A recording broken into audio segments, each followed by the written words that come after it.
All right, so thank you everyone for your patience waiting for this stream. Here I am today with Bronx Blogger, and we're going to be discussing the left and the right in modern Western politics and seeing if we can come to any kind of conclusions or agreement about what people want, what they are looking for in the future. I think the motivation for the stream revolved around you being on a Coach Red Pill stream. And I think when we were discussing what we envisioned for the future, what we kind of wanted to ultimately see coming out of society, I think there was a lot of agreement.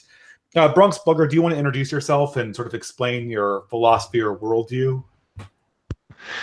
Sure. So I am the Bronx Blogger. I am an anarcho-communist, anti-fascist.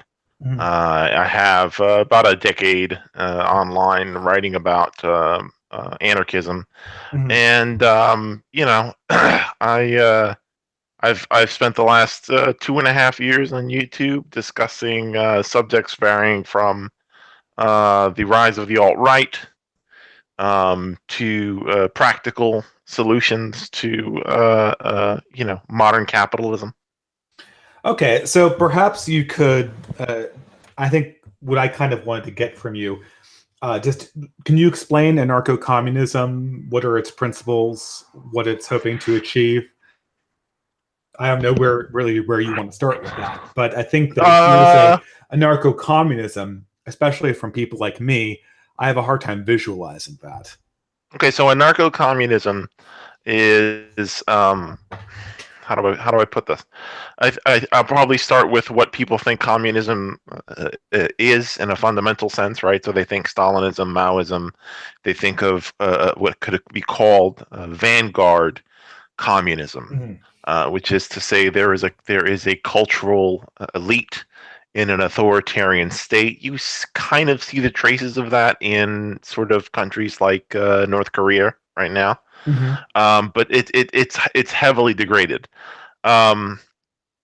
We've had communist parties throughout the 20th century and well into the 21st century, and it looks like it looks like that. It looks as if, well, we probably will be having more communist regimes in the form of Venezuela, even though Venezuela doesn't call itself a communist regime. No, and again, it's not necessarily substantiated that too much at the moment. Too much of the economy of Venezuela is private for it to be a proper. Again, sure. And these things occur on a spectrum, and but at this point, it's not there yet. Rhetorically, they're very staunch, but there's way too much in the hands of private capital. Well, pretty soon they'll have no private property at the rate they're going. Well, especially the media. They're above 80% private ownership in that country. That's a pretty big number for them to get it to like Stalin numbers, where like there was literally. When you think about the Soviet Union or Mao's China, we're talking about 100%. No, yeah, there are differences for sure, right? I mean, it just seems that, in my estimation, Venezuela definitely seems to be heading in the direction of someplace like Cuba. It's gonna take. I don't think that the party that sort of brought this culture in, the red culture that they do have over there, I don't think they're going to be able to stay in power for another 5 or 10 years, which is what it would take 10 or 20 years worth of push and gain and popular support, which they've lost a great deal of. Chavistas do not have the kind of popular base of support that Castro or Che Guevara had. So if you said that 8 years ago, I would have said yeah, like I would have said like 20 years from that date. I'm talking about like when Chavez was still alive. Yeah, I would have said yeah. So what is the closest thing to anarcho-communism that we've ever seen? Spanish. The Spanish anarchists during the Second World War, the Paris Commune, and again, if they're so small scale and they're so short lived because they end up getting the White Army. There were a lot of anarchist The White Army? when You mean the after loyalists of no, the not Russian the Civil War? no. Okay. Sorry, keep on wrong. There was an anarchist faction in St. Petersburg after the revolution, and they got uh, destroyed by the fighting between the Red and the White Army.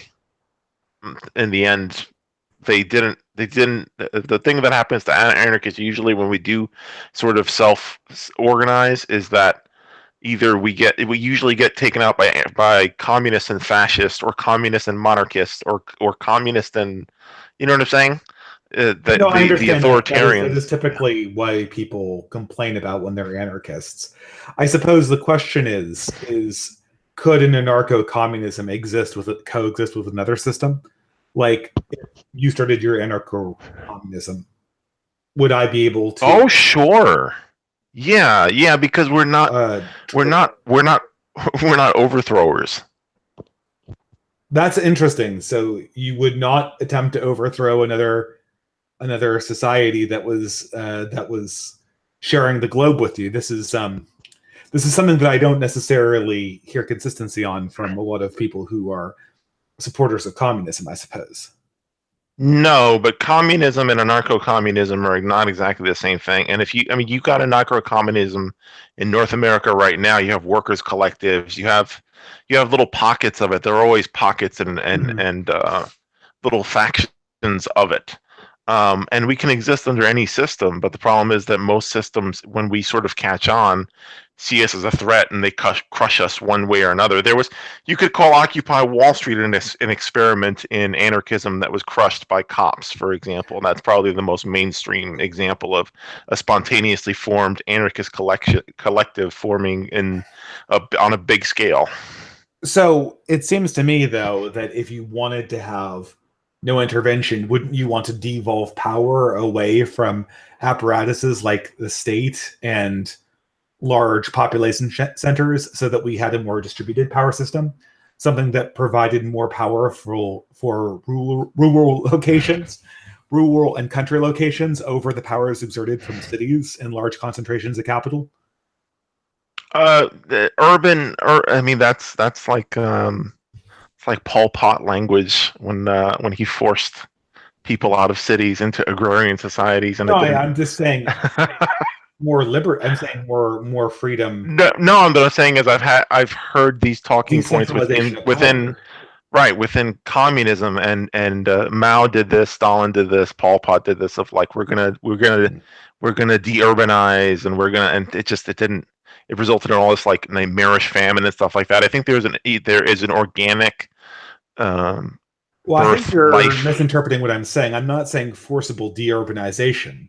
I'm saying devolving power so that it's more regional, which in many ways is the opposite of what Pol Pot and Lenin did. Lenin centralized power so that he could forcibly, or I guess Stalin did this, so that he could forcibly collectivize farms. I'm talking about devolving power and letting the regional localities decide what they want to do. Oh yeah, sure, but I mean that would even apply in the cities. You could devolve power down to the county level. You could devolve power down to neighborhood levels and stuff like that. So you don't need. My point is that you don't need a rural environment to have hyper democracy in that sense. Well, the difficulty with the urban environment is that the differential between the classes is so stark, so that it's very difficult to form up communities. And also, people have a very difficult time forming families in urban areas, which is one reason why you don't get kind of the close bonds you get in more rural environments where people have a more consistent culture. I wouldn't substantiate that necessarily. I wouldn't endorse that, considering that a lot of I would say that the inner city is very similar to a rural family culture. They are mostly immigrant communities, and in the inner city, and they do have this kind of small town vibe. But if you're talking about like the big city, right? Meaning like the Bronx versus Manhattan, the Bronx is more like a small town in its culture, and Manhattan is greatly like a more metropolitan. What you were talking about earlier. So it depends which part of the city you're talking about. Yes, I think I guess I just don't see as much political will coming out of urban areas to devolve power. I'm not, maybe I'm not aware of this, but are there actually movements inside cities to make the Bronx more autonomous from the federal government, for instance? Oh yeah, yeah. I mean, look, people over here are having a real problem with militarized police forces.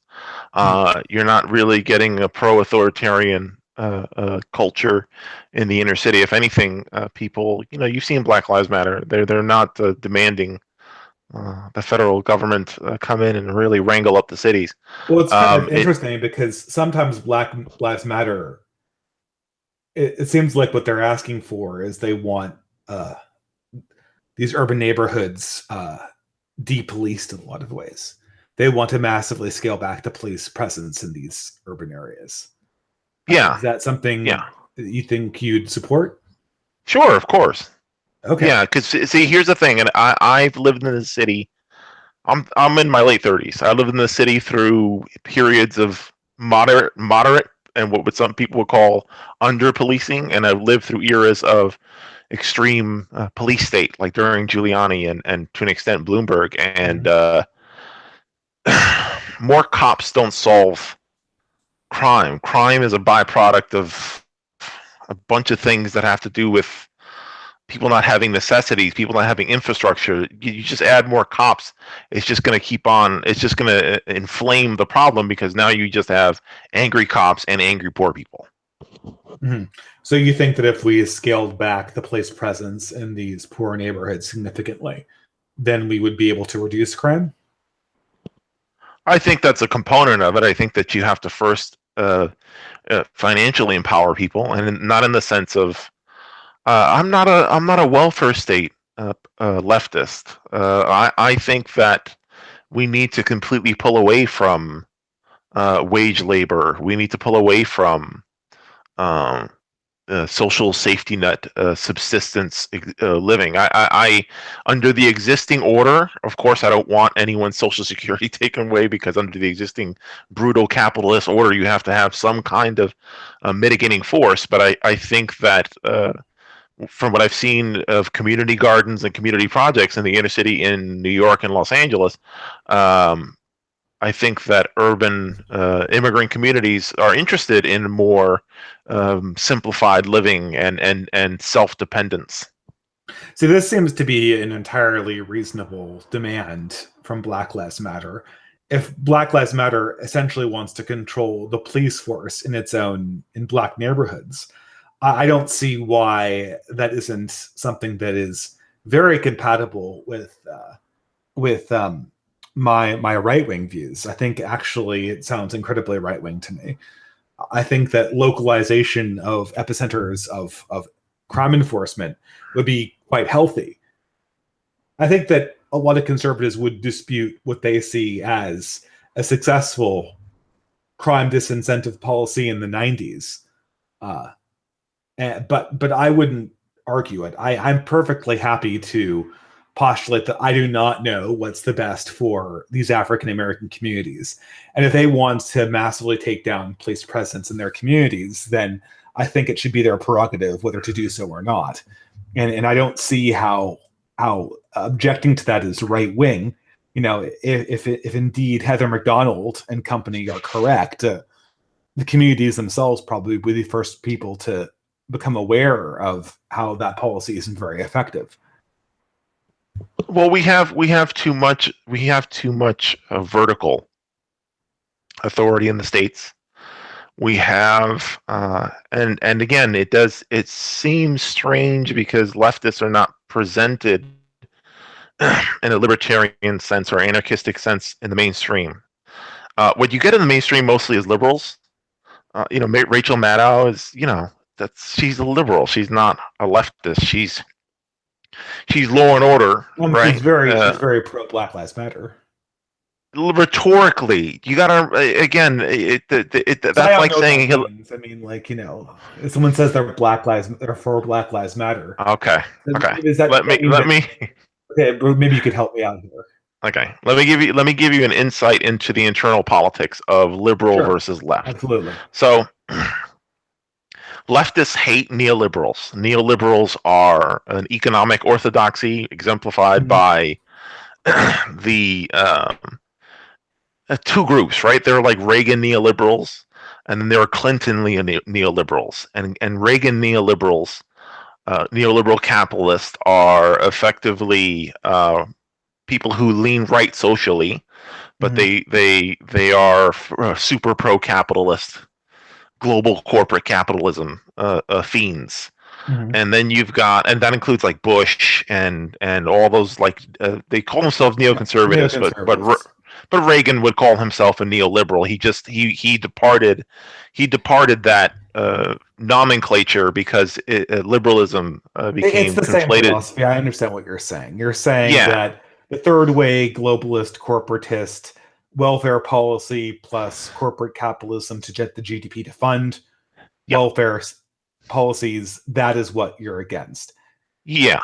There's only one economic orthodoxy in North America, and I'd say most of Western Europe, and then all you get to choose is what the political skew is. And so Rachel Maddow is socially progressive, but she doesn't want to do anything that would actually stop black people from getting shot. She just wants to borrow social capitalism and momentum from BLM, just like they borrowed it from Occupy Wall Street and all that stuff, and then shed the economics and use the political currency to feign populism. And then on the other side, you have the same thing with like George W. Bush never actually outlawed abortion or whatever like that. It's just capitalism plus vote for your social thing. We're going to throw that out. We're going to throw it away and then give you capitalism. Right. Well, it's kind of funny because what you're saying, it's music to my ears. It sounds like the left that you described should be politically allied with the dissident right and the other factions of the radical right because their objectives are more or less the same. I don't know if I would necessarily use down the reigning political and cultural orthodoxy and replace it with something that's more radical and more distributed. I don't know if extreme right and extreme left should be necessarily allied, but I do think that we are pointlessly. How do I put this? Well, I guess point, if we're pointlessly fighting, why shouldn't we be allies? No, not pointlessly fighting. I feel like we are being obfuscated from actually confronting each other and sort of making a clean discussion by liberals being wedged in. You know what I mean? Being wedged into the middle of legitimate left. Well, liberals meaning like the reigning political order is corporatist and liberal. Correct. I oppose that and want a devolution of power that's distributed, and you oppose that and want a devolution of power that's distributed. I don't see how it doesn't make us allies. Well, it depends because also there's also there's social policy and stuff to talk out. You know what I mean? Like it depends on what you mean by far right. Far right can mean Ron Paul. Well, you said that you are an activist against the far right. So, what do you mean by far right? Well, it depends. It depends on. To me, the furthest right you can possibly go is fascism, and that's obviously not where you are. So you are more, and don't let me define you, but so you're not an anarchist, right? You're a minarchist. I don't play the how big government it should be game. It's meaningless to me. What matters is that because I'm stateless too, right? What? Okay. I'm also stateless. I don't postulate some ideal. I say this a lot, and I know this kind of confuses people. I don't believe that there is an ideal form of government that's irrespective of culture. I think sometimes monarchy is appropriate, sometimes democracy is appropriate. Republicanism worked very well for the Roman civilization early in its existence, when it was very culturally homogenous, and then when it became highly diverse, essentially despotism was needed. And I think that is something that you see again and again in history, that some governmental forms are not appropriate for a given cultural milieu. And I think right now we're facing up to a very harsh reality that our current government form is not appropriate to how our society actually exists. So your position at the moment is that the answer to this increasingly diverse Western society is dictatorship? No, I think we'll have to see what comes out of it, right? Right now, it seems, well, I mean, maybe you could help me out with this. There's been several books written by people very recently that have said that liberalism, the idea of like freedom of speech and general freedom and open communication and has been taking a downturn in the West. And our faith in democracy has taken a downturn in the West. I think that's just a reality, I guess. I mean, do you see the same thing? Well, the faith in democracy has collapsed in the West because it's not direct democracy; it's representative democracy. Wasn't It's it always not. representative democracy? It's been representative democracy for 250 years. Yeah, but it's always been, in my opinion, that's false democracy. That's anti democracy. It's window dressing. My ideal system is direct democracy, meaning that the Well, people. if you had it on a very local level. At any That's right. rate, our representative democracy is currently, people have no more faith in it. Furthermore, we're seeing a rise of laws that are pro censorship, especially in Europe. And I think because of that, people have speculated that we're turning away from perhaps not liberalism, the economic policy, but liberalism, just the social principle. Sure. Yeah, people. If we learned anything from 2016's election, or from even before that, around 2012, when liberalism died in Europe way before it died in North America. Around 2011 or 2012, when they implemented the brutal austerity regimes, and the socialists were in on the austerity policies, people aren't into that liberal thing anymore. It died long ago in Europe, I and mean, it's pretty much so de facto dead after 2016. That election was a farce, man. well, right now, what we're seeing is, frankly, regulations on expression coming in Europe that would be unheard of in the Western world prior to anytime after 1980. What are the details? Is it just Holocaust denial, or is it Well, I like? mean, do I need to bring up Count Dankula? There is a woman in Scotland that was charged for quoting rap lyrics on her Instagram page. Okay, but so you're I mean, talking about there are a historical variety of censorship. things. You're talking about historical censorship. Is it like people can't paint, or is it just like you Well, I can't? mean, you can't paint certain things, right? I mean, you could always paint certain things, right? It's just you could not make fun of the king historically. And now Mhm. you can't say or express certain kinds of humorous jokes or certain kind of song lyrics, more or less. Uh, I mean, it seems classically to fall under the idea of restrictions on expression. I don't see how it couldn't be.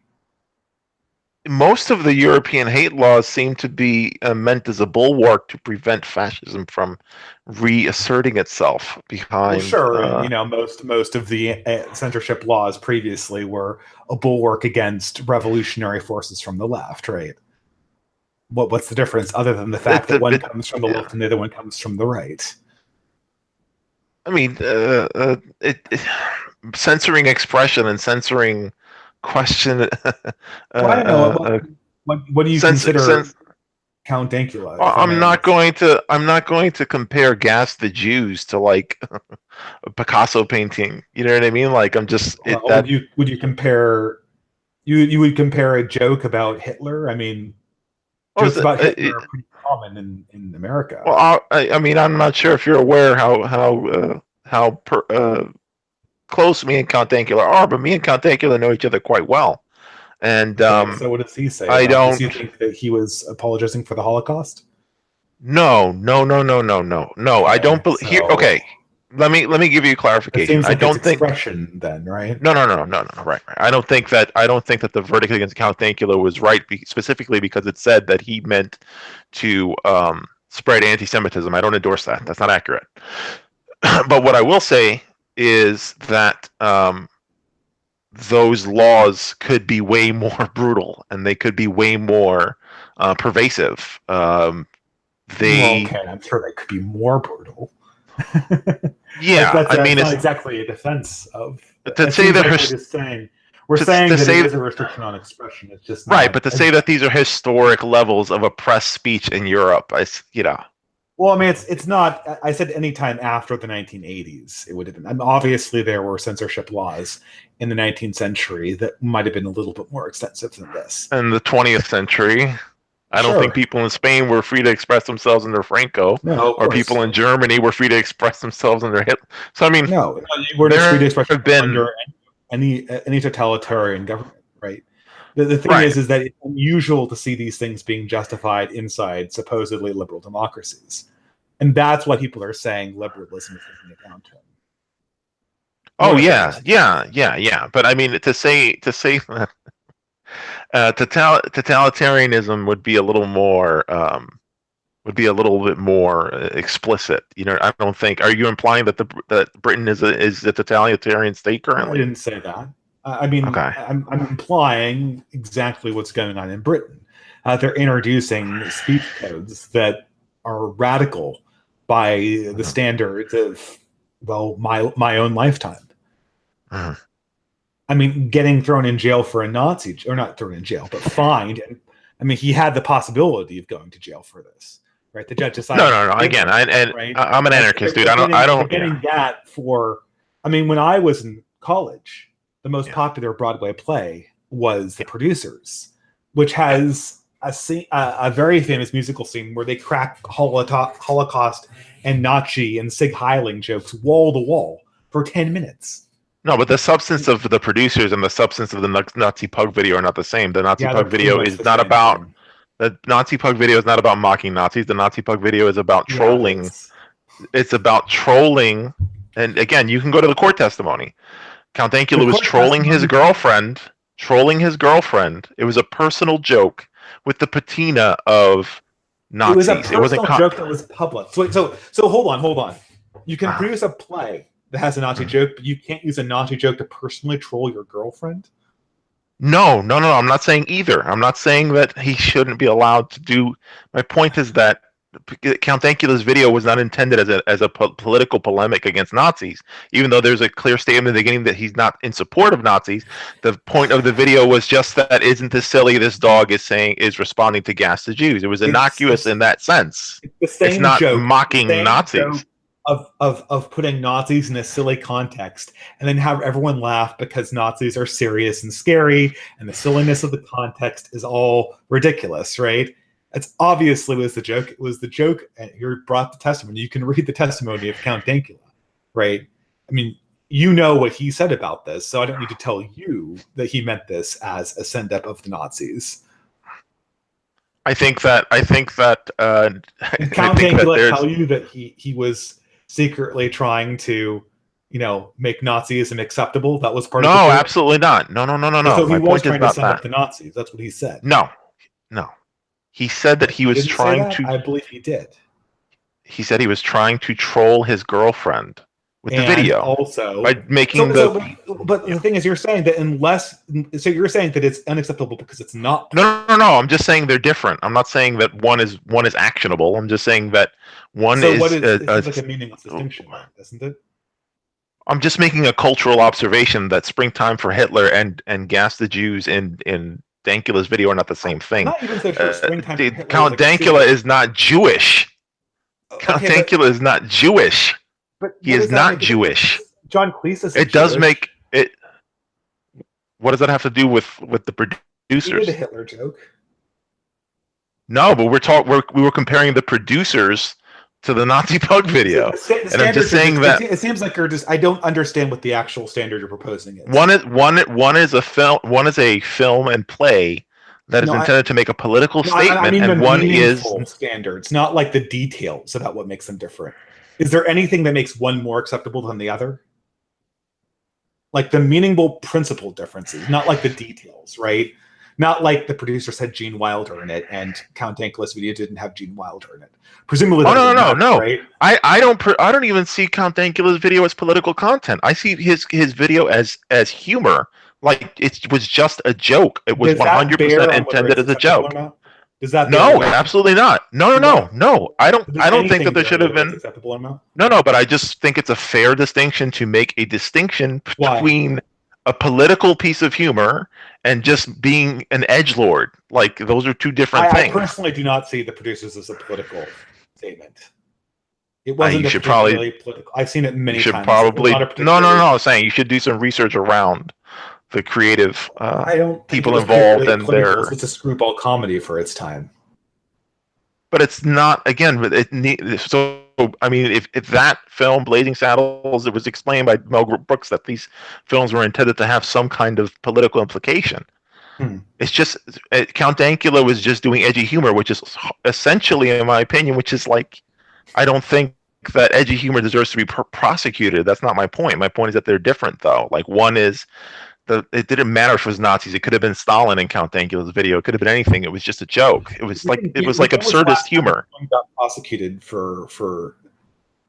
I'll get to this thing. It's good you mentioned that, right? Like, you're a communist. You said you're an anarcho-communist. Yes, sir. Okay, so I'm going to ask you a question. Are you aware? Do you deny the body count that the Communist Party has had in the 20th century? That has nothing to do with me. I'm not a Stalinist. I'm not a Maoist. Because I don't even endorse that school of that philosophy at all. Okay, that's fine. So the standard is that you can be a communist, but as long as you do not endorse the specific crimes of past communists, you should not have that held against you. Is that correct? I don't think you understand the difference in. No, I'm just asking, is that the principle you're asking me to apply to you? That you can be a communist, as long as you don't support Stalin or Pol Pot or Mao, then I don't get to say those crimes are associated. No. Hold on a second. You're conflating. There are different forms of capitalism. There are different forms of communism. And there are different forms of fascism, too. Correct. Wait a minute. What are the different schools of fascism? There, Mussolini's school. You may not be aware of this, but there are numerous South American fascist parties that were completely anti-racialists. Who were their enemies? Parties, there was a fascist party in Brazil that supported integration and interbreeding of the races. But who were their Jews? What do you mean? I mean, it was extreme nationalism. That's what makes it fascism. Okay. So there are different varieties of fascism. It's just a sociological fact. Okay, but see, Pinochet was a fascist. Eva Perón's husband was a fascist. Franco was a fascist. I mean, this is Franco. Franco was a fascist. Yes. Okay, but so these are massively different in how they've operated governmentally and how they've operated in their propaganda. They're just massively different governments.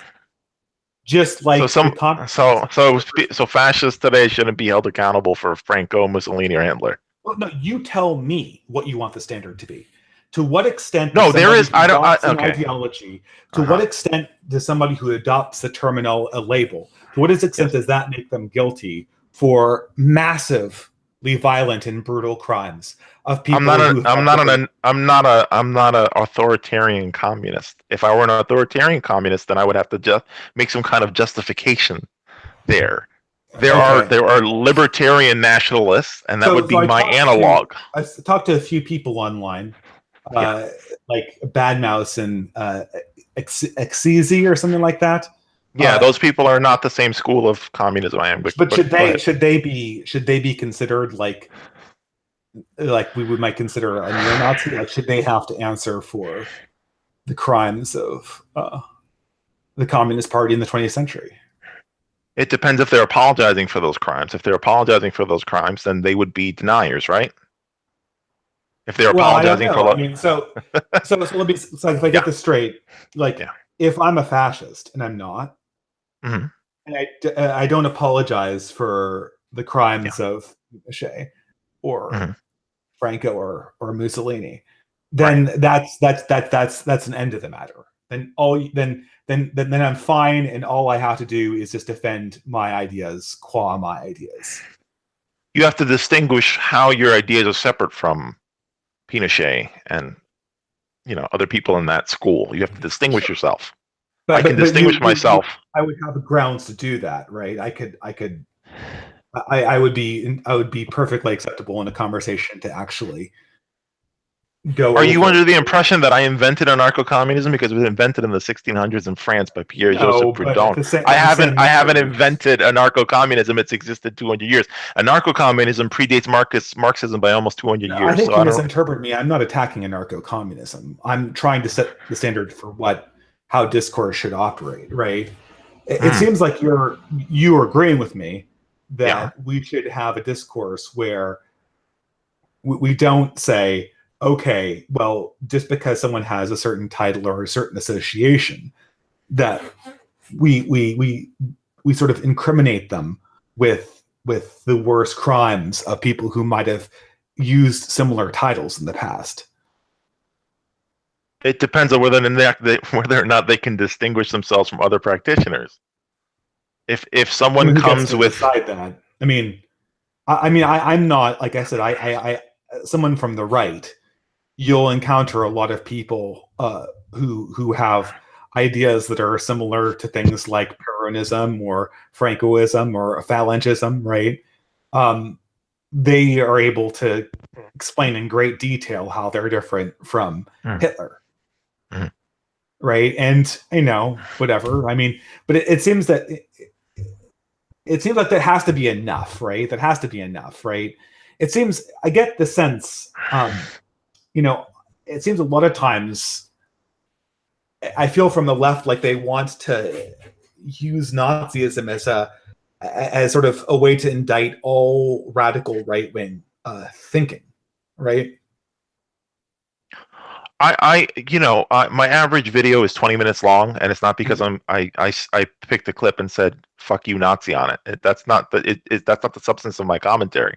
No, I'm just trying to I take a understand. significant amount of. I have a bunch of qualifiers other than what you call yourself, because there are plenty of people who are crypto fascists. There are plenty of people who perpetuate fascism who wouldn't even identify as fascists. So you What need is a to. crypto fascist? A crypto fascist is a person who either deliberately or through omission perpetuates or empowers fascism in their country or abroad. Are there such things as like crypto communists? Sure. There's What's an people that example are. of a crypto communist? Well, crypto communist would be somebody who is like hiding behind a neoliberal position and it's secretly a communist, but they're trying to look respectable on the front so they can get left wing, hard left economic policy in place, or social engineering in place. So. Do you think that has ever happened in American history at a large scale? If there were crypto communists? I don't know. I don't. Do you have some kind of a reference for that? I'm just Well, I don't giving know. you definition. This was the way you described crypto communism. It reminded me of the accusations that people like McCarthy were making against academics and Hollywood types in the 1950s. Well, McCarthy's been widely debunked. Are we going to relitigate McCarthy? Well, I don't know. I'm wondering to what extent you can accuse somebody. See, but that's what I understand. A crypto ideologue when they don't publicly say that they're that ideology. 2 years ago, Faith Goldy claimed to be a civic nationalist. What's Faith Goldy's position now? I don't know. Ethno-nationalist, is that it? Yeah. What does ethno-nationalism have to do with fascism? This is this thing, right? Like, if you're saying, like, to go back to the 50s, right? Yeah. We know for a fact that a lot of people that McCarthy accused were ex-communists, and we know that they were radical socialists. But that doesn't mean they were involved in subversive. Exactly, right? And that's what I'm now bringing to the present. What you have is you have a number of people involved in radical right-wing politics. Now, it seems to me, to be fair, it seems that if you were going to accuse them of being crypto-fascists in an accurate way, you would have to overcome the same hurdles that you would think will be fair to apply that McCarthy would have to overcome in his quest to prove that someone like Trumbo or any of those far left academics that he was accusing. He failed the burden of proof. Okay, so do you think you can succeed the burden of proof? I don't need to succeed the burden of proof. I have straight from Faith Goldy's mouth, or Red Ice TV, or Jared Taylor, straight from their mouth what they want to do. The whole point of my channel the whole point of my channel is that I put up a 4 to 5 minute clip of these people speaking so that then I can reply. That's because they announce their intentions. I mean, you have Jared Taylor's not a that- crypto fascist. He's a fascist. Faith Goldie's not a crypto fascist. She's a fascist. She was a crypto fascist. Now she's an open She said, fascist. I'm a fascist. She spoke the 14 words. The 14 words that go with 88. 88 is... The 14, I mean, saying that does not make you a fascist. Yes, it does, because those words... If I said I support the workers of the world in 1950, would I be a communist? Yeah, you would be expressing communist sympathy. Okay, well then McCarthy overcame that burden of proof. No, he was wrong. He was absolutely wrong. Most of the people that he brought in were people who had frequently said things like that.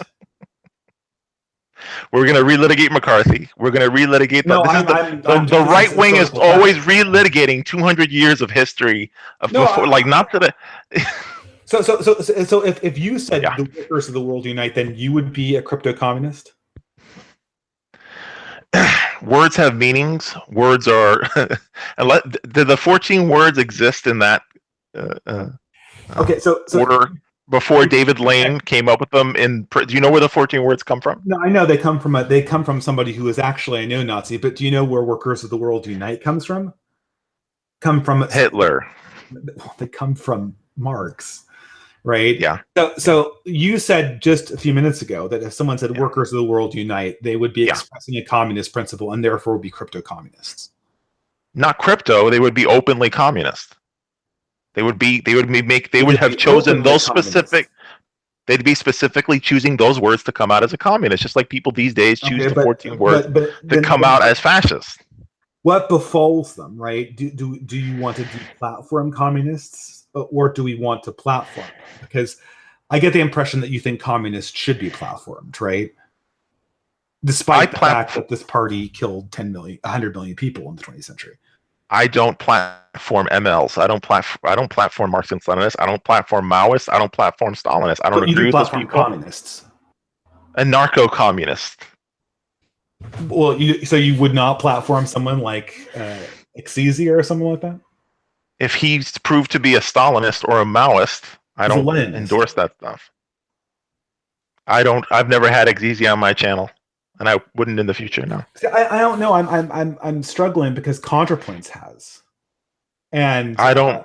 ContraPoints isn't in my. ContraPoints is liberal, man. So Bronx, I'm not trying to grill you or anything. Mm-hmm. As a right winger, it doesn't seem like the left is applying the same standards to its totalitarians that it applies to the right totalitarians. Mm-hmm. I mean, let's say that the 14 words made you a fascist. Like, what does that mean? Right? Does that mean you get deplatformed or should get deplatformed? I mean, if you apply the standard of, political speech has repercussions, then people are going to counter protest, and that's all I really endorse is people speaking back. Publicly confronting people. That's my platform. I mean, I guess okay, but the difficulty is, I think that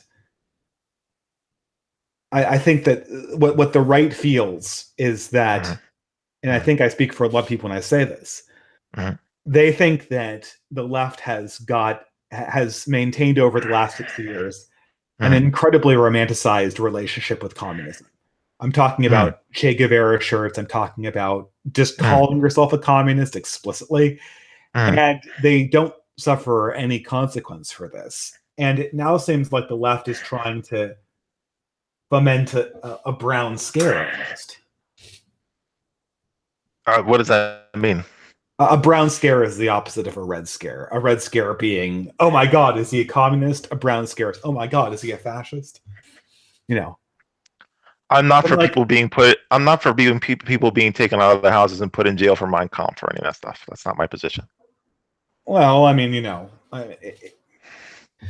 some of this is actually law in Europe, but I mean, I think, for instance, that were the hate speech laws and communists should have the same. I don't see why fascists and communists should have different standards applied to them culturally or legalistically. Were the If hate you're a speech laws in fascist- Europe if you're a fascist, implemented well, by yeah, communists? okay. Well, you don't support Hitler, right? And they'll say no, and I'm like, okay, fine, whatever. It's kind of silly, but whatever. If you're a communist, they'll be like, okay, but you don't support Stalin, right? I'm like, okay, well, it's fine, whatever. You have some other, ideology, right? But I don't see why there should be a distinction, right? I don't see why people should be panicked about fascists, but not about communists. Stalin didn't almost take over Western Europe, did he? Yeah, he did. The only thing How that did he stopped Stalin almost- from taking over Western Europe was a huge amount of tank divisions that the U.S. stationed in Germany. And he How far absolutely tried to How take it. far into Europe did Stalin get? He got to Germany. How far into Europe did Hitler get? You're aware that Stalin set up governments in Eastern Europe that were not consensual governments, right? I understand that. I'm just saying that I'm feeling that Western Europe fears fascism for a very specific reason. In a way that they wouldn't fear Stalinism is that, Hitler got way further in Western Europe than Stalin ever did. No, Stalin's regime was much more successful than Hitler's in terms of taking areas. In Western Europe. Okay, look, what does Western Europe mean? Western Europe was Stalin did to Poland what Hitler did to France. I understand, but my point is that we're talking about where the hate speech laws exist are places where Hitler exist in Germany, and Germany was occupied by the communists. Germany was occupied by the communists after the Second World War, not during or before. Well, of course. Why does that matter? Why do you think France has Holocaust denial laws? I think it's a double standard. What would be the equivalent of a Holocaust denial law for the left? Well, I don't know, because it's never been illegal to question communist atrocities. There are numerous professors that question communist atrocities, which is one way that I think you can escape accountability, right? You'll always be able to quote a professor that questions the number. For instance, I'll give you an example, right? Like, I'm not going to dox myself, but at the university I attended before this one, as an undergraduate, there's a professor that said that Stalin didn't kill more than 2 million people, right? Now, this massively lowballs the impact of the Holodomor and the subsequent purges, right? By an order, like by a factor of 5, right? If a person was to question the number of the Holocaust that way, he'd be fired instantly, right? No, I'm not interested in Stalinist rehabilitation. If someone is not giving factually accurate, it's legal. It's legal to do that, and people do that. What, you're in the States, right? Okay, I thought we were talking about Europe. It's illegal. It's legal to rehabilitate Stalin. No. Wait a minute. It's not. They don't have Holocaust denial laws in every country in the European Union either. That's okay. A little exaggerated. About Germany, can we set, like, you agree that there are Holocaust denial laws in the EU, right? They don't do anything. If they wanted to get rid of those fucking laws, it wouldn't change anything. If you're asking me, do I want more Holocaust laws? All I'm asking for is a consistent standard. Consistent. It should be either legal or illegal to question authoritarian crimes in the 20th century. It shouldn't be illegal to question the Armenian genocide. No. I don't believe it should be illegal to. If you want to deny the Holocaust, I'm not saying that should be illegal. I'm going to call it out and criticize it. But I've never said that I want Holocaust laws or something. That's not me. Can I ask you a question? Yes. If you think, would you be surprised if there was like a major figure, a major broadcaster on the right, like Bill O'Reilly, who denied if Bill O'Reilly denied the Holocaust? Do you think that the right should work to make sure that he resigns? He's like, it never happened. Bill O'Reilly's like, no, I think the left should work to make sure that he resigns. You don't? Because I think that the right should work to make Bill O'Reilly resign if he denied the Holocaust. Why is that? Because I think it's irresponsible and untrue. And I think people who deny the Holocaust as journalists are committing fraud. You don't think that that's fraud as a journalist? Of course, yeah, but of course, like I said, that would have to be done from the left. The right would find some way to mush the words to make sure that he kept his job. Okay, but what do you think that the right should, though? Right, the right should try to. Yeah, if they had the moral capacity, yeah, sure. I would try, and I know that a lot of people in National Review would try to get an announcer fired. And National so Review. National Review. would absolutely. National Review has fired people for much less than that. Right. What I'm saying, they fired a Holocaust denier. Okay, so you agree that this happens, right? Yeah, but I'm saying Were they he was right on to do staff. He was on staff for a long. Yes. They were. Yes. They were right to do that. Yes. So we should fire people. I don't. We Yes. should actively work to fire people in our movements who deny Holocausts, right? I'm just talking about businesses, right? So, like, yes, businesses and political. Okay, the reason why National Review, as a business, had to fire Holocaust deniers is because people like me pressure them to make sure that they do. Yeah. Okay. Yeah. That's a good thing, right? Yeah. Okay. So if someone on the left denied a Holocaust, do you think there should be pressure exerted to get them fired or to make them retract publicly? Yes. What if I told you that the biggest YouTube commenter on the left was a Holocaust denier? Who? Cenk Uygur. I don't know if I would deem Cenk Uygur the left, but I'll give you it. Okay. I have no interest in defending Cenk Uygur. I'm just saying that there's no pressure on there, right? There's no pressure to get any kind of admission. This is the first that I'm hearing of it. I'll do some research into it. That's for sure. Okay, it's not. I'm using it euphemistically. Cenk Uygur did not deny the German Holocaust of the Jews. He denied the Turkish Holocaust of the Armenians. I've heard that before, but I don't know how well that's been substantiated. Is this kind of a video clip that I could use? I believe so. I believe he said it not in video, but in writing, and he's never retracted. What did he say? To my knowledge. What did he say? It was a myth. He would have been taught this growing up in Turkey. Isn't his co-host a she is Armenian person? And what'd she say? Oh, I don't think she's particularly connected to her community. But do you think that's? I don't think I have Armenian friends as a defense. No. Yeah. So I mean, again, you seem to conflate me with every single component of the left. Okay, so I guess the purpose of this conversation is I'm hoping that people like you and I can work together to work for right and left unity. But I think in order to do that, we need to have sort of like common standards, right? Like I really dislike Nazi LARPers, and I'm trying to make sure that we have less Hitlerians on the radical right. But I also think there should be an equivalent effort to get rid of the Leninists and the Maoists and the defenders of the Young Turks from the left.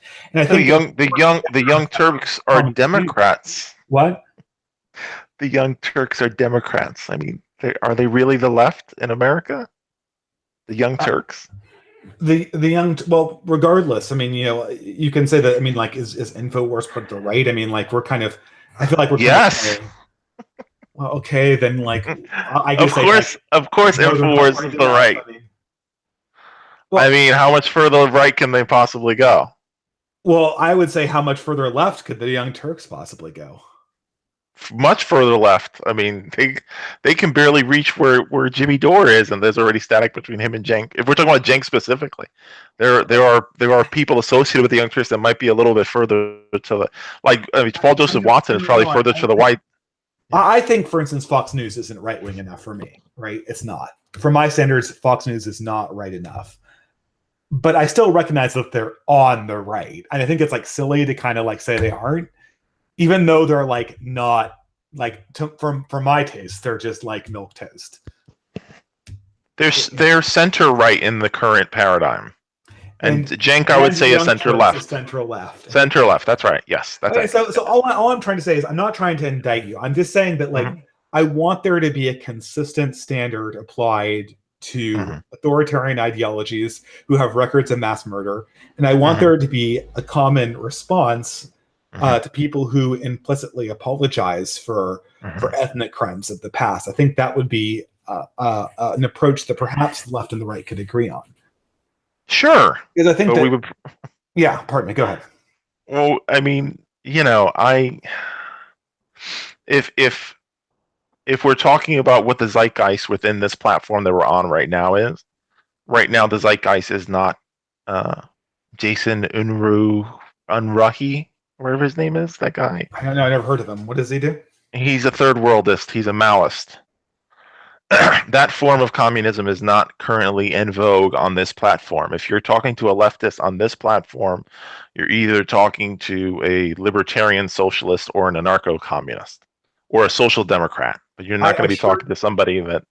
In the same light, I assure you that Hitlerism is not the preferred form of authoritarianism on the right in YouTube. Do you watch Red Ice TV?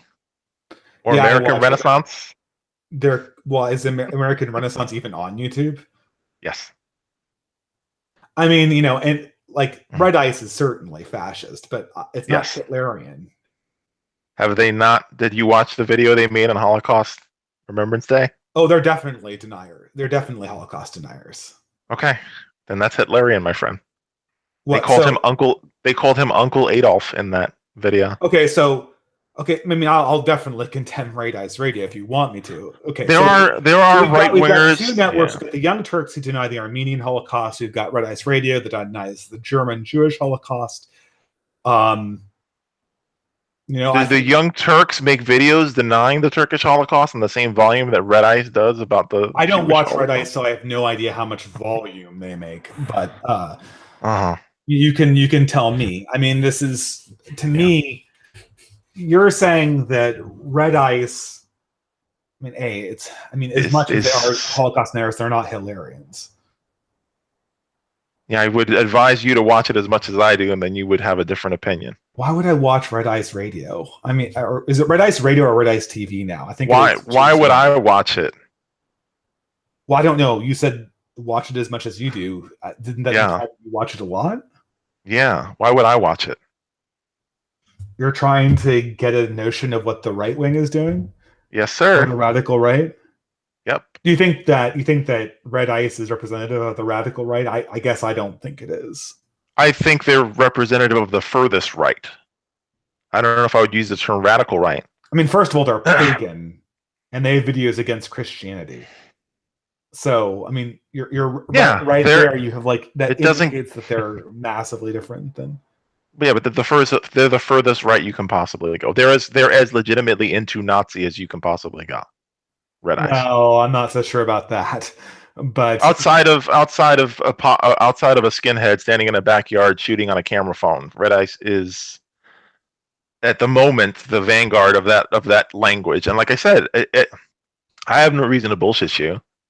Well, my I mean, I mean, Count Dankula's my friend, dude. Like, it's not like I'm walking around calling Count Dankula a Nazi. I do withhold judgment until someone does something like, say, 1488 or something like that. Like, you got to go all the way for me to actually say somebody's a Nazi. Use the word Nazi. I was on a fucking. I mean, Faith Goldie said the 14 words. To my mind, that does not make her. No, well, she has a bunch of Enoch Powell shit she said on the same interview. That was the capper, but she put out a lot of. No. But again, it's like me watching the Daily Show. Or something. Was no different than what the speeches that Benjamin Netanyahu gives on a weekly basis in Israel. But I mean, a Nazi. Yeah, he's a fascist. He's a fascist. Yeah. Okay. So do you not think Likud is fascist? Do you think that the Palestinians in Gaza are doing well? I think they're doing similar to the minorities in China, like the Tibetans. I think they're doing similar to the minorities in Saudi Arabia. I think that for most countries. Oh, I don't. What? I don't endorse any of those people. Saudi Arabia is fascist too. Islamo-fascist. It's all. Well, none of these things. Fascism is so broad that it encompasses a large swath of it could encompass a large swath of the globe the way you've just defined it, right? Yeah. Okay, right. But so by saying Faith Goldie is a fascist, you only mean that she has the no. Political examine number of people do across the world in other countries. Yeah, there's fascists all over the world. Every country has fascists, my man. That's Everybody has Well, I'm xenophobes, saying it's the nativists. reigning political order in most countries, according to your definition. A lot of the times it is. I mean, a lot of the American police state is fascist, man. Like, that's just accurate. When you say the Fascist and American Nazi aren't police exactly the same force, thing. what? Fascist and Nazi aren't exactly the same thing, but Well, it's a so when you say minor the American difference. police force is fascist, what do you mean by that? I guess now I'm a I little mean, bit confused. I mean, it's an effective police state for most people, for poor people, for black people, for immigrants, for ISIS fascists. So an effective police state is by necessity fascist? Yeah, because it's a police state. It's a police state. Do you think that there are benevolent police states? Well, I don't know. Police Can you state. give me a definition? Is Britain a police state? I don't know much about the specifics of policing in Britain other than they don't have guns. So, okay, you know, so rural communities aren't police states, but urban communities are. Britain is definitely a surveillance state, and it's an authoritarian state in that sense. But that's pretty egregious. Does that make them fascist? You don't. Does that make the Well, they're more fascist? they're more in a tradition of East Germany. East Germany was a surveillance state, so I mean, I would use that. Does that mean that the mayor of London is a fascist? Is he in charge of the surveillance? Like, you know, saying like did he create the surveillance state, or you know? As far as I know, he has an authority to control it. I mean, it's organized through the municipality, as far as I know. Mm-hmm. So again, fascism is not just authoritarianism. There are like layers to it. So like, you know. I don't know. I mean, the problem is the term is just so thrown around. I mean, like Faith Goldie is a fascist, but so is every single world leader that supports ethnic dominance of their political group, which makes like most of the third world effectively fascist by that definition. And so all we're saying is that Faith Goldie, Mugabe's a fascist. Yeah. Well, I mean, you know, I could pick a third world country and they probably have that attitude towards their ethnicity that Faith Goldie expressed towards, you know, white Canadians or whatever she was saying in that thing. Yeah. I don't endorse that. I don't. Fascism is so broad that it encompasses, you know, almost every country that isn't in Western Europe. Yeah. Totalitarianism, fascism, these are all, again, you can make distinctions, but they're all closely related. You've had fascist dictatorships all up and down Central and South America. You've had them in Africa. You've had them in the Middle East. Pretty easily defined, too. Well, I mean, what we're proposing now is that fascism is so diverse that it could encompass, you know, anything really. And wouldn't the left be really interested in what kind of fascist you are or something? Because fascism is a structure of power. It can be applied to anything. Your fucking office manager could be a fascist, bro. Like, you know, in terms of how they enforce the rules. That's what fascism is. Well, so fascism is any authority system, essentially? No. Not any authority, but this extreme form of authority, this brutal form of authority, and it's sort of premised on purity and supremacy and stuff like that. Faith Goldie's not a libertarian. She's a harsh authoritarian. She wants Faith to physically. Goldie is a nationalist, right? Are all nationalists fascists? No, because they're fucking left-wing fascists. Chavez, excuse me, left-wing nationalist. Chavez is a nationalist. Was a nationalist. Oh, okay, Maduro was a nash. So only right-wing nationalists are fascists? Well, we call. I mean, again, we use euphemisms for Maoists and Stalinists. We call them red fascists. It's a euphemism, but it's meant to be like, what's the difference? Well, I don't know, because like, you know, you're saying how like office managers could be fascists. Yeah, so but not if my manager is really mean and authoritarian, I'll call him a fascist, but I shouldn't call him a communist. It's a turn of is he running it? You know, there are principles involved here. It's not just authoritarianism. Is he implementing authoritarianism towards communist ends? That's how you make the distinction. Chavez didn't implement authoritarian. Castro didn't implement authoritarian policies towards fascist ends. He did it towards communist ends, and they're both wrong. It's all wrong.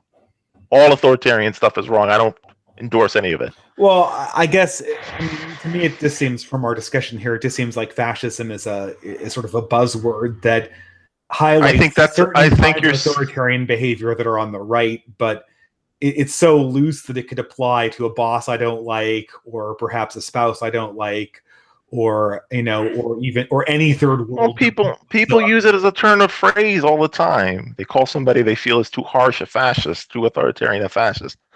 Effectively, again, it's on what scale and towards what end are you using authoritarianism? And it's a meme already to say the left calls everybody a fascist. Is that what you just spent an hour coming to that conclusion?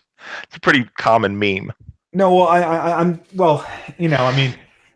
I guess I'll answer the super chats at the end. Thank you very much. But I guess maybe I'll get to say this thing. I think that impedes the ability of the right wing and the left wing to work together, right? I think that I'm not going to work together with an ethno-nationalist. A communist if they identify themselves as a communist, or if they quote Marx, right? Okay, but I wouldn't call a leftist a communist just because he was on the left and he had some desires to use the state to implement socialism. I mean, I think that to me that would be just inaccurate language. Brutal authoritarianism to implement communism. That's the distinguishing factor. Brutal authoritarianism, not just the state, not just nationalism. Brutal authoritarianism, totalitarianism. That to me is the distinguishing factor. And Faith Goldie and Red Ice TV want to use brutal authoritarianism for fascist ends. I'm much more familiar with Faith Goldie than I am with Red Ice TV.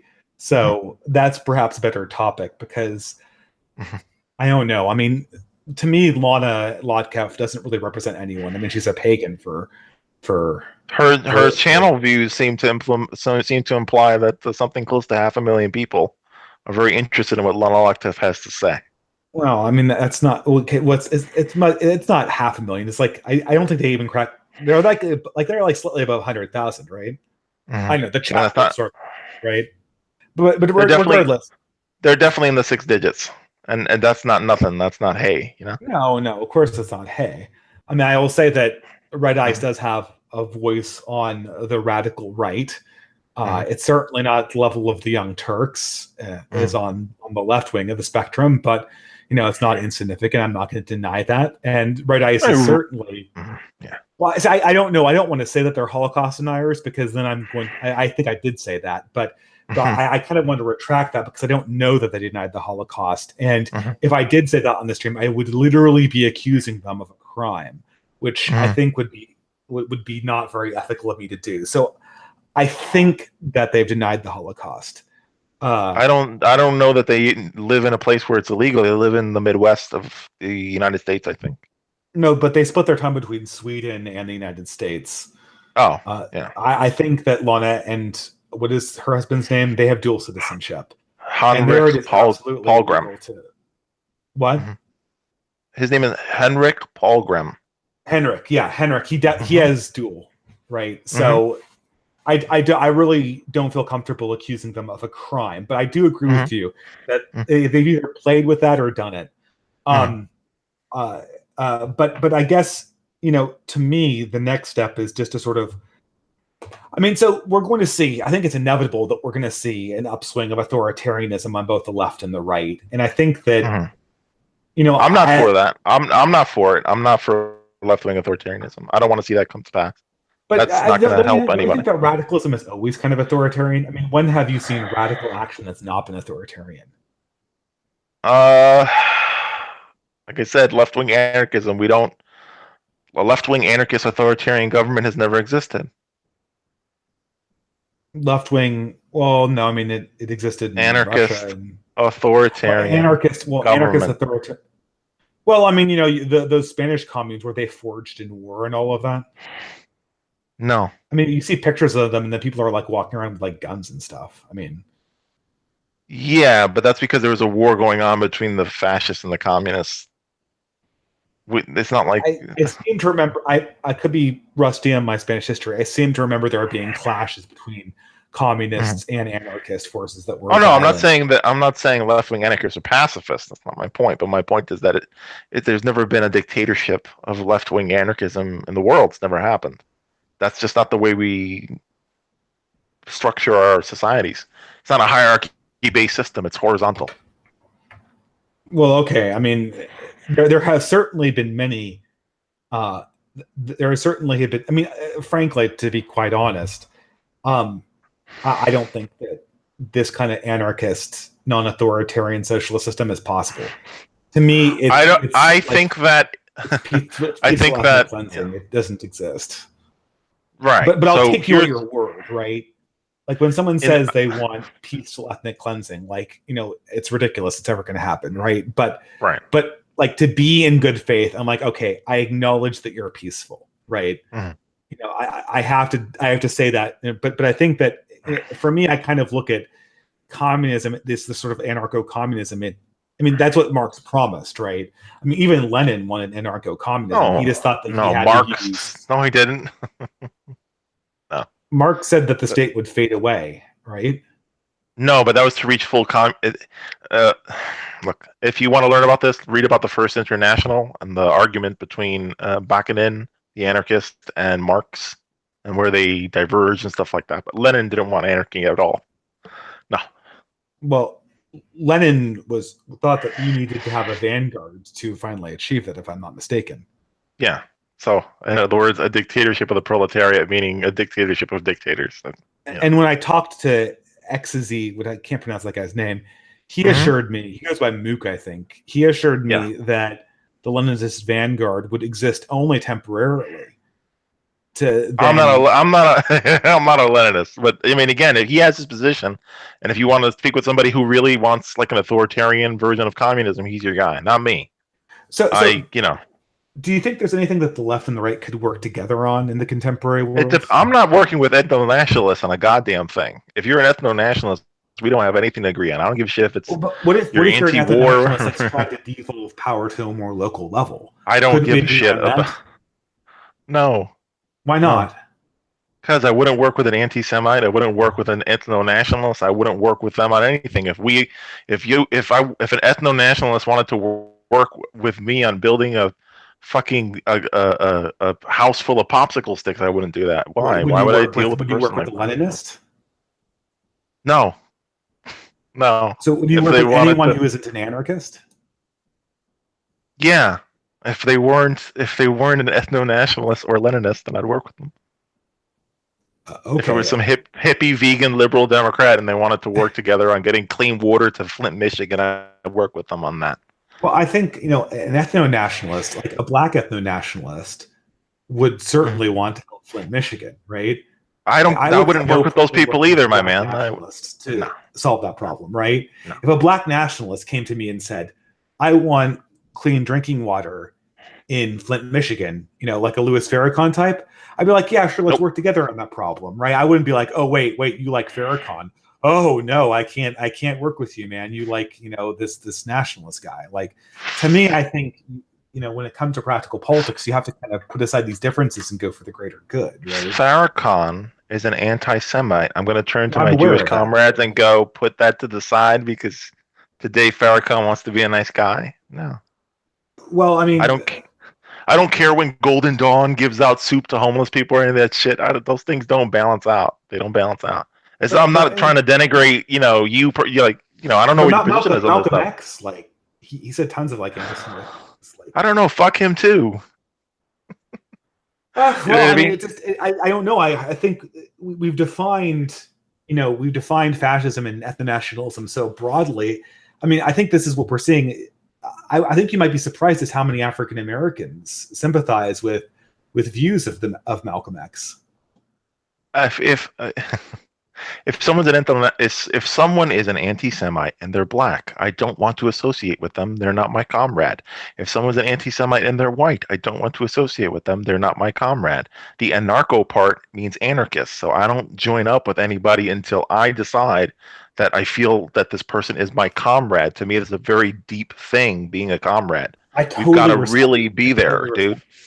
Yeah, I'm just trying to understand. totally respect that. I think And that's again, it's not like I can't be cordial with people. Like, I've been cordial with people. I was on fucking Warski Live. I didn't like spit on JF or anything like that. I just if you're asking me the difference between being polite and like working with someone, no, that's different. It's very different. I think that's actually, so the thing is that I'm much more of a Big Tent kind of person. If like a black, like if I'm working with let's say I'm working with a Zionist, right? Like I'm working with a Zionist. I mean, maybe he believes that, Europe shouldn't exist, or maybe he believes that Palestine shouldn't exist, or maybe he believes that America as a Christian country shouldn't exist. Right. Well, sure, we can have these fights, but I think that, at the end of the day, I think that the problem is I just think that racism is so widespread in the general term that we're talking about it now that almost everybody is in some ways. And I think that I would have a hard time operating that way, I guess, right? Personal biases aren't my problem. If you're a public advocate for racism, I'm not going to associate with that. I don't support that. I don't endorse it. I don't want to work with you. I don't want to, I don't want to have some kind of a political, productive thing with you. I don't give a shit if it's, I just can't. It's impossible for me to do. Yeah. Well, it's not that I'm not like this pure person. It's just like I don't form political. To be a proper ally, the person would have to not support ethno-nationalism of any variety, even in established states like Israel. So like no Zionists either. Nope. Okay, so like no Zionists, no ethno-nationalists, nope. No Chinese nationalists, no Japanese nationalists of any variety. No. And they would, because you have to be anti-nationalist in order to work. You can't be an ethno-nationalist. I can't deal with someone who's an ethno-nationalist. If someone's like, man, I love Japan, like, okay. Well, but if you're like the race. If you make some kind of genetic thing about Japan and not like, I want to preserve anime or something, that's innocuous nationalism. The government of Japan is a functional ethno-nationalism. If we're being fuck them. I don't fuck those people. I don't. Okay, no, it's fine. I don't have a problem with the Japanese government. I mean, if they want to do that, that's perfectly fine with me. Right, because it seems it's negligible to you. To you, it doesn't seem. I'm a mixed race person. What do you think happens to me in an ethno state, my friend, and my family, and everybody I love, and my friend? I think that this is the thing. I think that we have lots of areas that are fine for people of mixed heritages. I don't come from any pure European phenotype myself, right? Although I'm mostly German, I've gotten, when I was on JF's channel, I got so many, you're a Jew, because I'm like fractionally Jewish. I didn't know what to do with them. 5% Jewish was enough to bring out the JF anti-Jew squads. But it doesn't even matter if you're not 1%. Those people are in the chat at least are, they're anti-Semites. They called Cantwell a Jew the other day. So I'm anti-purity spiraling generally, but to me, like, there's a difference between someone coming in and going, I'm going to take over this real estate that lots of different ethnicities inhabit and kick everyone out, and someone going like, we have this area here that has a certain ethnic composition and we want to preserve that ethnic composition, right? It depends on whether or not it depends to me on whether or not a group of people is on the way out. So if you said that about Native Americans, yeah, it's different. Well, why wouldn't Native Americans have a right to preserve their own ethnicity? No. If a Native American was like, dude, we're preserving this land for Native Americans, that's the only kind of ethno-nationalism I wouldn't molest, because I wouldn't bother with it, because there's some people that are actually going extinct. They're like on the edge of going extinct. So that's the only time that I would find it morally acceptable to be an ethno-nationalist. If you're a race of people who are almost out and you were subject to colonialism and your people were exterminated, then I get it, but not the fucking Japanese. But why not the Hungarians, for instance? I don't know much about what's going on over there. I know they have a very nationalist president. Well, Hungary was invaded by people from the Middle East very recently, and it was attempted to be colonized by Muslims. And they finally established their own, not independence, they got absorbed into the Austro-Hungarian Empire. But it seems like you're saying that it is okay to preserve your ethnicity. With some exceptions. If you're on the edge of extinction, then yes, I understand. That's, you know, I get it. Like,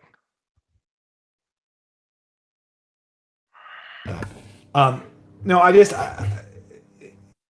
to me, for instance, it only takes a few generations to essentially. I mean, Native Americans lost their cohesive states in one generation, right? do you know how that happened? Yeah, they were forcibly there. People came into their lands, settled down. There were conflicts, and then they got kicked out because of the conflict. It actually They were systematically exterminated by the U.S. government, particularly under Andrew Jackson. Yeah. Well, okay. Well, that's one particular tribe, but yeah, there is a pattern in the United States explicitly, essentially, displaced, right? But if I was to say, I mean, let's take another example, right? Is there someone who's systematically exterminating white people in Europe? I think that, you know, in a lot of instances, these changes of populations can come from just. Is there some government systematically eliminating white people in Europe? Well, there's no one systematically moving them around now. Did I claim there was? No, but I'm just saying that's the difference. If there were people, if Muslims came from Saudi Arabia and were exterminating people in Hungary, then I get it. But that's not happening. It's not happening. So, well, I don't know. I mean, to me, there's like the physical harm, right? And so that's fine. I mean, like, I understand that, and that we can make, you know, I think that the government has essentially established specific land in this country that it acts as like a functional reservation system for Native Americans, which we could argue that's probably not sufficient for their needs. No. But it's an attempt to give them an ability to preserve their own culture, perhaps an insufficient one, but that's not germane. No. To me, I don't see why the Japanese, because, I mean, you know, there are instances of just migration patterns. Okay, for instance, migration is not extermination.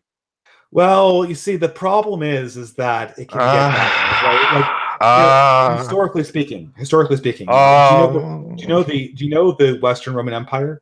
Like, the Western Roman Empire. I've heard this talking point, but go ahead. Well, okay, so what's your answer to it? Like, the migration patterns of Germanic tribes into the Western Roman Empire resulted in 1/3 of the original inhabitants of the Western Roman Empire getting wiped out. I don't know if I would use the term wiped out. I mean, again, they just became. No, people think they the Roman were Empire. Different genetic peoples. Like, the people in Britain at Jesus' time are not the same people there now. I mean, was it voluntary breeding? What do you mean, like the barbarian invasions? Were these people raped out of existence? Yeah, in some cases. I mean, the details vary from space to space. Oh my.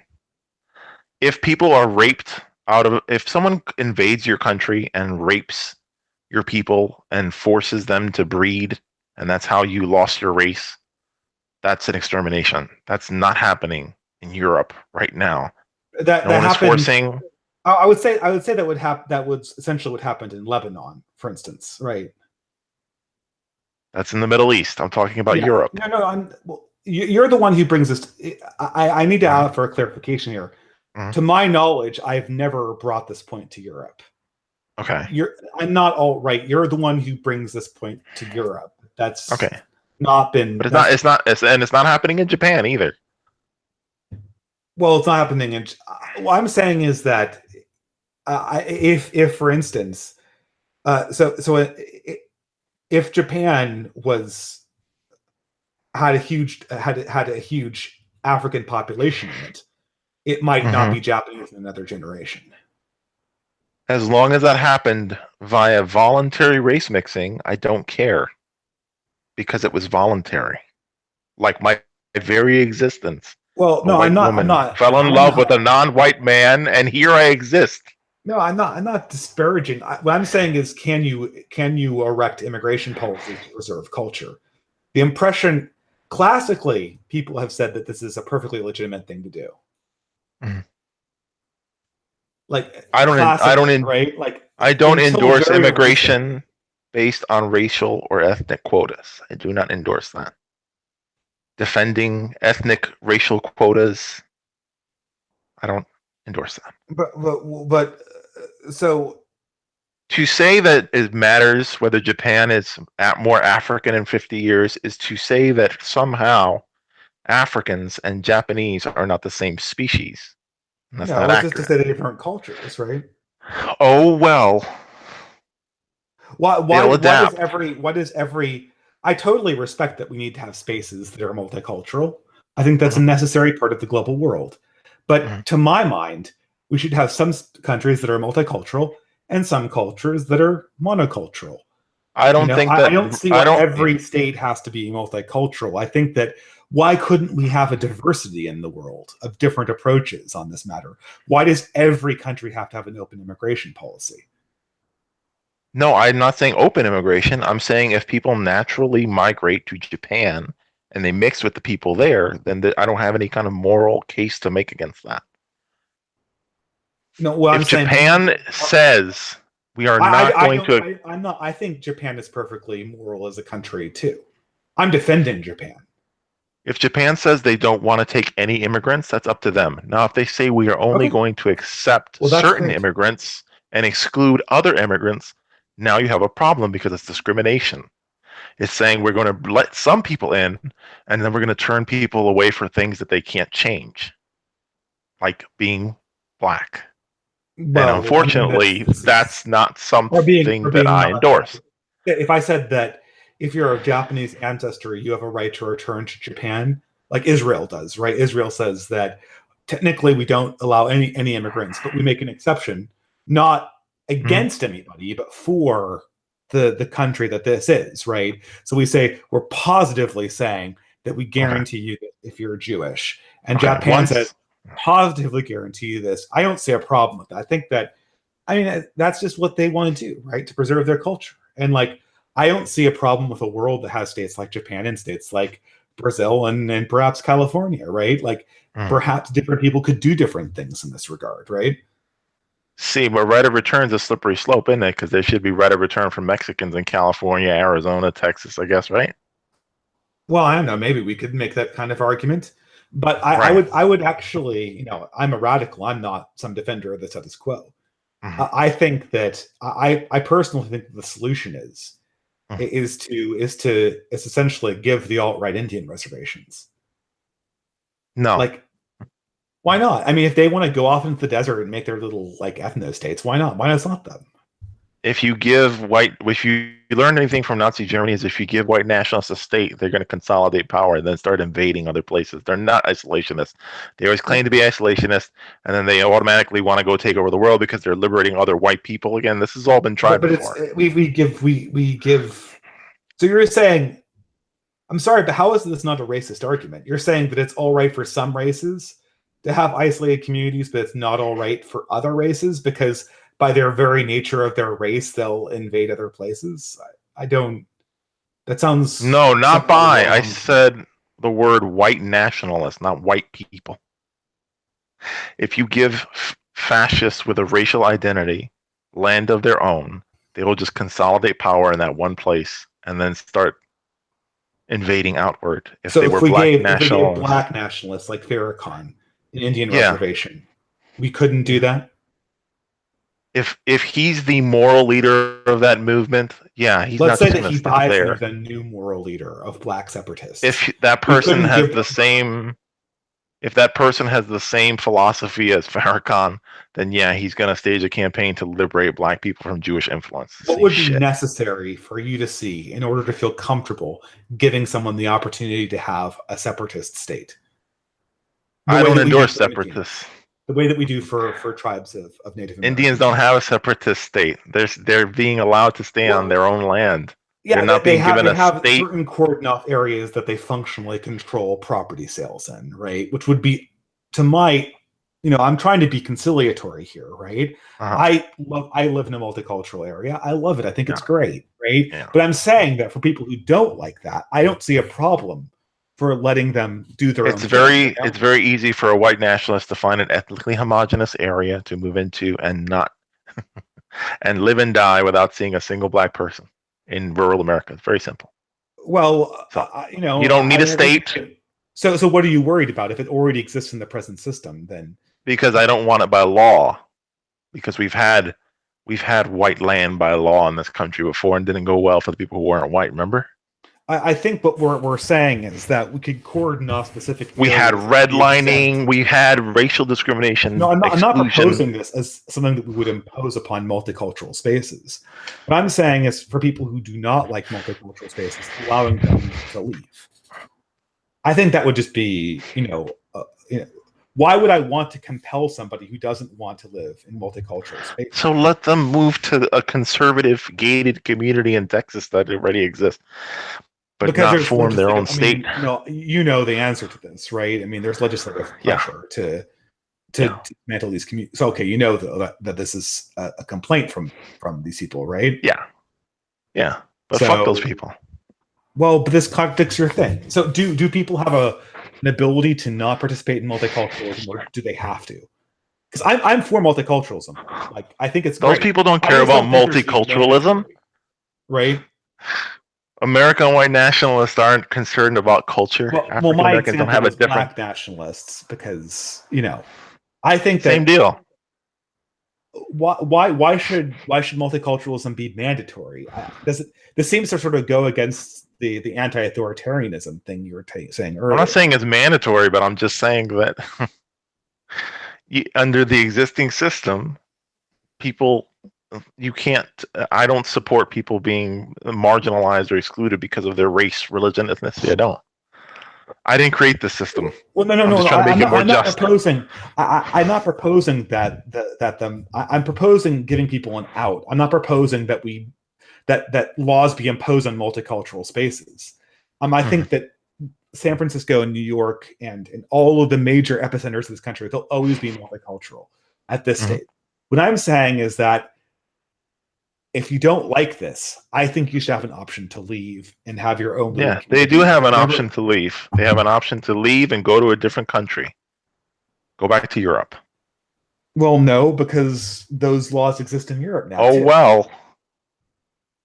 Okay, I feel like we're saying that that multiculturalism is enforced. We're just not admitting it. I don't have control over the global. We're talking about what should state be, right? Apparatus, right? In your ideal form of anarchism, where everyone can do what they want, it seems that by your own principles, you should let people have their own cultural groups that are separate. Anarcho-Communism doesn't include separatists, sir.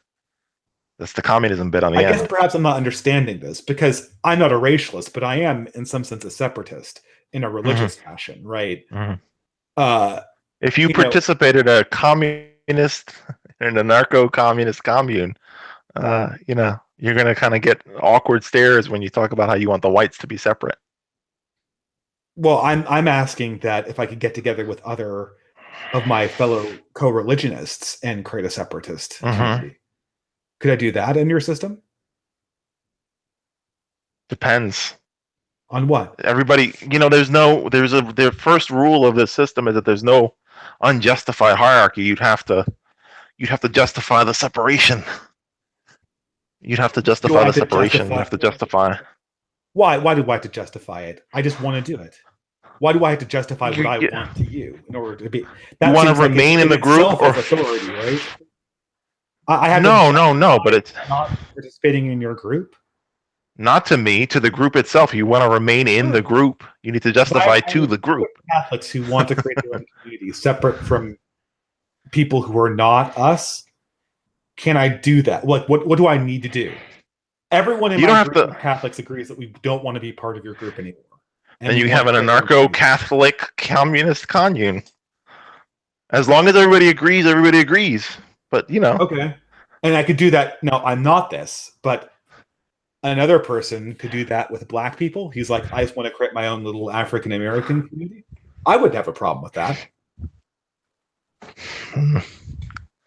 I don't know. You gotta remember that once people start in grouping, they start out grouping, and then that goes to a bad place. Listen, I gotta tap out. I'm 30 minutes past. Thank you very much. Well, if you want, well, yeah, Bronx, I want to say this. I really appreciate you. I think you're very principled in your not cooperating with nationalists. yeah.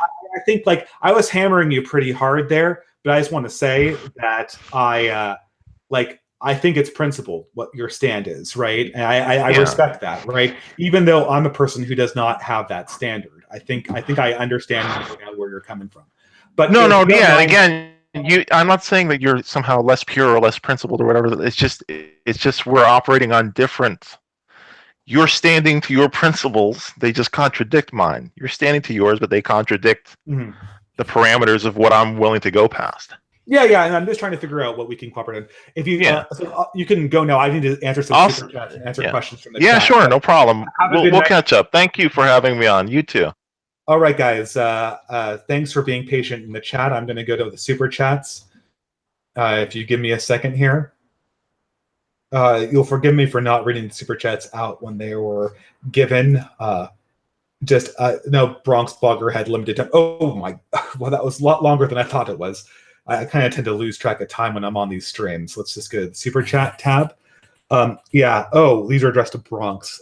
Again, I apologize. So Binks Brawling for $5. Thank you for the super chat. Says, does Bronx think it's possible to create good faith between the left and the right to have the same standards? If yes, how so? Well, I was trying to get to the bottom of this, and I think that I kind of, I don't know, perhaps I asked the wrong questions, but I think that in order for me to cooperate with the left, we would have to have a very reliable rule on what constituted something you could get deplatformed for. And it couldn't be, it couldn't just like, it couldn't be like if you deny the Armenian Holocaust, you're good. But if you deny the German Jewish Holocaust, your career is destroyed. Like that standard, that standard doesn't work for me anymore. It doesn't. So I think that I would be searching for something that would be a little bit more equitable. And the same thing is true with separatism. I think that I'm a person who is very favorable to separatism.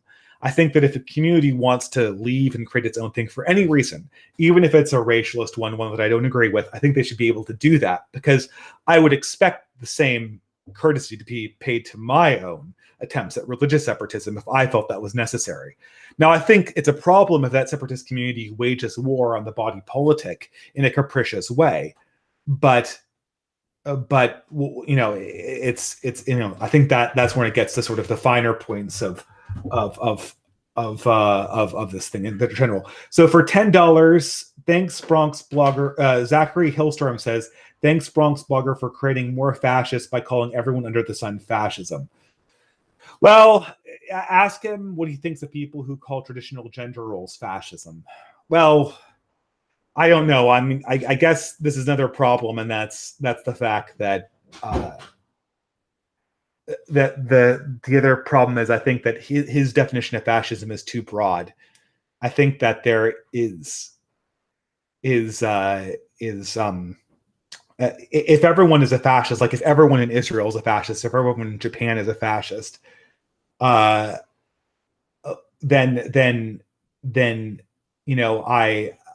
I don't really know what to say anymore, right? I don't know how I don't know, like, if I can't have a Japanese exchange student under the assumption that they're fascist. Like, I can't be friends with my Zionist Jewish neighbor because they're fascist. It just gets to the point. I mean, fascism either is something that's acceptable or it becomes so big that we have to start disowning everybody. We can no longer break bread with our neighbors because everyone's a fascist.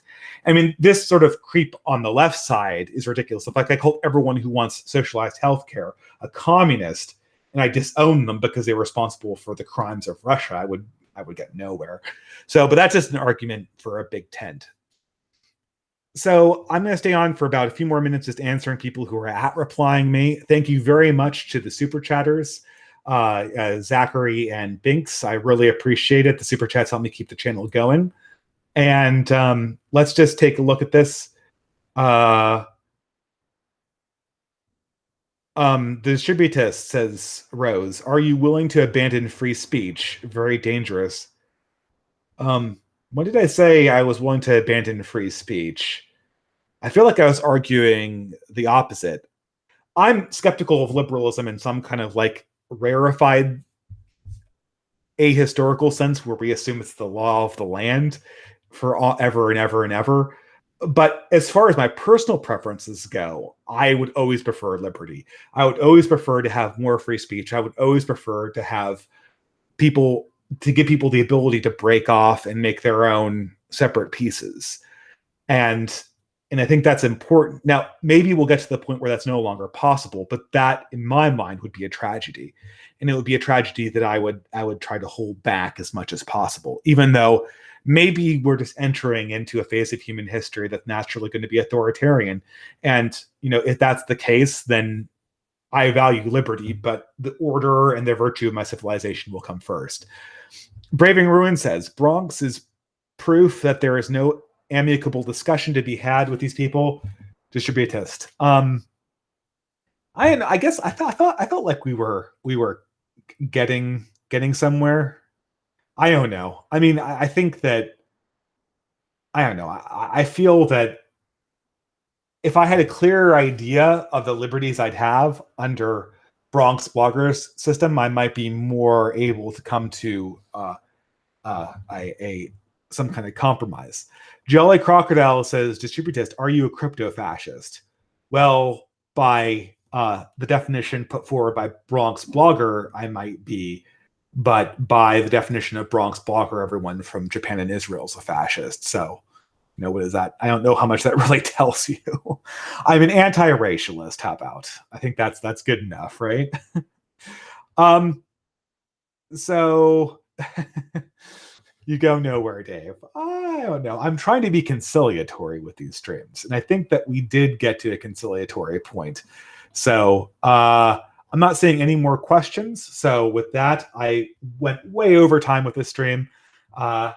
But I thank everyone for giving the super chats, and thank you, Bronx Blogger, for coming on, even though you've left. I know I really pressed hard, but I think it's important to press back hard in order to see where the real differences are. So I hope everyone has a wonderful night, and I will end it here. Good night.